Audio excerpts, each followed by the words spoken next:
बिहार की राजनीति इस वक्त गरमाई हुई है। वजह कोई फेरबदल या कोई उलटफेर नहीं है, वजह है प्रशांत किशोर। अब आप कहेंगे कि प्रशांत किशोर ने अब क्या कर दिया। दरअसल मामला पुराना है, बस बयानबाजियां नई चल रही हैं। प्रशांत किशोर लगातार नीतीश कुमार पर हमलावर हैं। वो बार बार नीतीश को पलटू राम कहते हैं और इसी को सच करने में लगे हैं। राजनीतिक रणनीतिकार प्रशांत किशोर ने एक दावा किया। ये दावा ये था कि उन्होंने कहा कि बिहार के मुख्यमंत्री नीतीश कुमार एक बार फिर से पलटी मार सकते हैं, यानी भारतीय जनता पार्टी के वो संपर्क में हैं और अगर स्थिति की मांग हुई तो वो फिर से उस पार्टी के साथ गठजोड़ कर लेंगे। नीतीश कुमार की पार्टी जनता दल यूनाइटेड ने उनकी इस टिप्पणी को खारिज करते हुए इसे भ्रामक कहा और कहा कि इसका मकसद सिर्फ भ्रम फैलाना है। प्रशांत किशोर इन दिनों बिहार में पद यात्रा कर रहे हैं और उनकी इस यात्रा को सक्रिय राजनीति में आने के पहले के कदम के तौर पर देखा जा रहा है। उन्होंने कुछ समाचार एजेंसियों से बातचीत की, कहा कि जदयू सांसद और राज्यसभा के उपसभापति हरिवंश के जरिए भाजपा के साथ संवाद के लिए एक रास्ता खुला रखा है। इस संबंध में हरिवंश को उनकी प्रतिक्रिया के लिए भेजे गए सवाल का कोई जवाब नहीं मिला, लेकिन उनकी पार्टी ने इस दावे को खारिज करते हुए जोर दिया कि नीतीश कुमार फिर कभी भी भाजपा से हाथ नहीं मिलाएंगे। प्रशांत किशोर ने कहा है, जो लोग ये सोच रहे हैं कि नीतीश कुमार भाजपा के खिलाफ राष्ट्रीय गठबंधन बनाने के लिए पूरी कोशिश कर रहे हैं, वो ये जानकर आश्चर्यचकित रह जाएंगे कि उन्होंने भाजपा के साथ रास्ता खुला रखा है। वो अपनी पार्टी के सांसद और राज्यसभा के उपसभापति हरिवंश जी के जरिए बीजेपी के संपर्क में हैं। प्रशांत यही नहीं रुके, उन्होंने ये भी कहा कि हरिवंश को इस कारण से अपने पद से इस्तीफा देने के लिए नहीं कहा गया, जबकि जदयू भाजपा से अलग हो गई है। उन्होंने ये भी कहा कि लोगों को ये बात ध्यान में रखनी चाहिए कि जब भी ऐसी कोई परिस्थिति आती है तो वो भाजपा की ओर वापस जा सकते हैं और उसके साथ काम कर सकते हैं। प्रशांत किशोर ने नया खुलासा किया कि जो लोग ये सोच रहे हैं कि नीतीश कुमार सक्रिय रूप से बीजेपी के खिलाफ राष्ट्रीय गठबंधन बना रहे हैं, उन्हें यह जानकर हैरानी होगी कि उन्होंने भाजपा के साथ एक लाइन खुली रखी है। वो अपनी पार्टी के सांसद और राज्यसभा उपाध्यक्ष हरिवंश के माध्यम से बीजेपी के संपर्क में हैं। हरिवंश को इसी वजह से अपने राज्यसभा पद से इस्तीफा देने के लिए नहीं कहा गया है, भले ही जेडीयू ने बीजेपी से नाता तोड़ लिया हो। लोगों को यह ध्यान में रखना चाहिए कि जब भी ऐसी परिस्थिति आती है तो वो बीजेपी में जा सकते हैं। सुनिए क्या कुछ कहा प्रशांत किशोर ने। नीतीश कुमार स्वयं 17 साल के उनके मुख्यमंत्री के काल में करीब 14 साल भाजपा के साथ रहे हैं। अभी 1 महीना पहले उन्होंने भाजपा को छोड़ा है और महागठबंधन के साथ उन्होंने सरकार बनाई है। देश में कई लोगों को ऐसा लग रहा है कि नीतीश कुमार भाजपा के खिलाफ देश स्तर पे एक कोई बहुत बड़ा महागठबंधन बनाने की दिशा में प्रयासरत है। ये बात बहुत विश्वसनीय नहीं है। जहाँ तक मैं समझ पाया हूँ, जहाँ तक मेरी जानकारी है, नीतीश कुमार महागठबंधन में जरूर हैं बिहार में, लेकिन उन्होंने भाजपा के साथ अपने चैनल बंद नहीं किए हैं।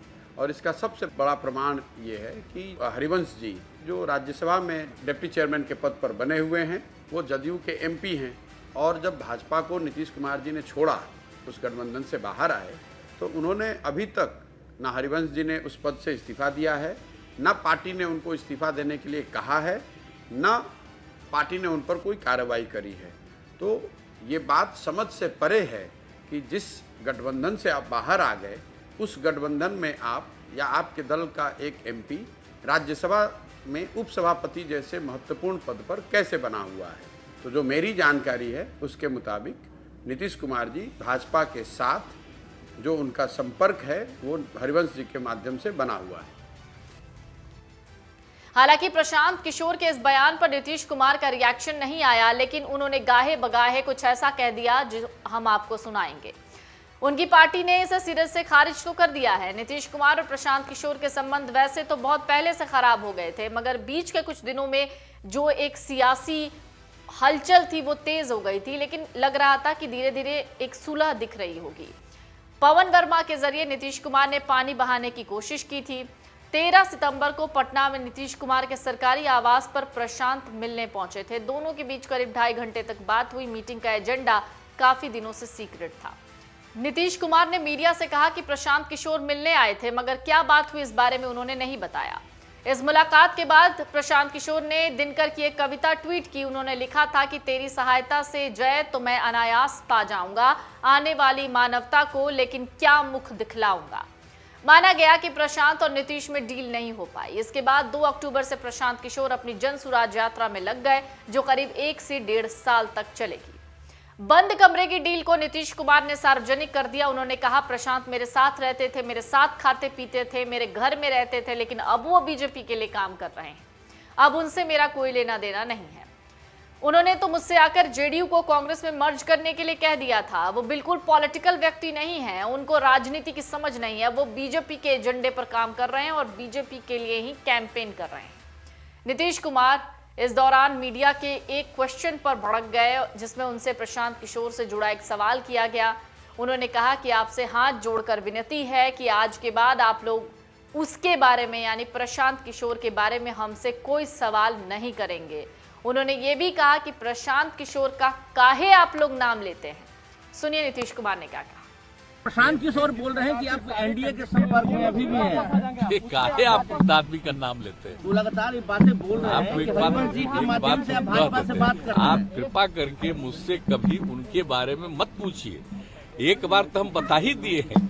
अब बाकी जिसको मर्जी है रोज बोलते रहता है, आई नहीं जानते हैं, खूब ठीक से जानते हैं, वैसे ही बोलते रहता है।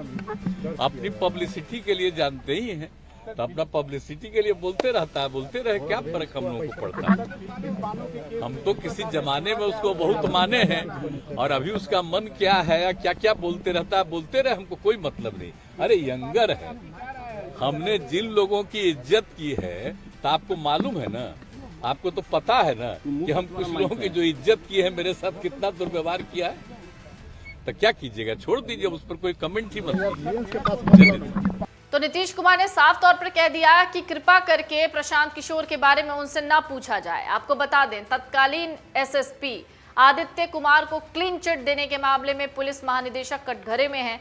इस मामले को लेकर बीजेपी महागठबंधन सरकार पर पूरी तरह हमलावर है। पूर्व डिप्टी सीएम सुशील मोदी ने डीजीपी को कटघरे में खड़ा किया और कहा कि मामला गंभीर है, इसकी सीबीआई जांच होनी चाहिए। मामला बढ़ने के बाद सीएम नीतीश कुमार डीजीपी के बचाव में उतरे और सफाई दे दी। लेकिन इसी दौरान पीके यानी प्रशांत किशोर के बयान के बाद जिस तरीके से नीतीश कुमार का एक बयान आया, उन्होंने साफ तौर पर कह दिया कि वो युवा हैं और वो बोलते रहते हैं, उनको बोलने दीजिए, उनके बारे में मुझसे कोई सवाल मत पूछिए, क्यों बार बार आप लोग प्रशांत किशोर का नाम मेरे सामने लेते हैं। फिलहाल बिहार की सियासी फिजा कुछ ऐसी है कि कुछ कहा नहीं जा सकता, क्योंकि सारा खेल नीतीश कुमार खेलते हैं, रचते भी वही हैं। लेकिन एक बार फिर से उनके नाम पर एक टैग लग रहा है कि वो कभी भी पलटी मार सकते हैं, और ये पलटी मारने वाला तमगा एक बार फिर से दिया है प्रशांत किशोर। अगर आप ये वीडियो YouTube पर देख रहे हैं तो हमारे चैनल को सब्सक्राइब करें और बेल आइकन को दबाना ना भूलें। अगर आप Facebook पर ये वीडियो देख रहे हैं तो हमारे पेज को लाइक करें। डाउनलोड करें अमर उजाला ऐप और पाएं खबरें लगातार।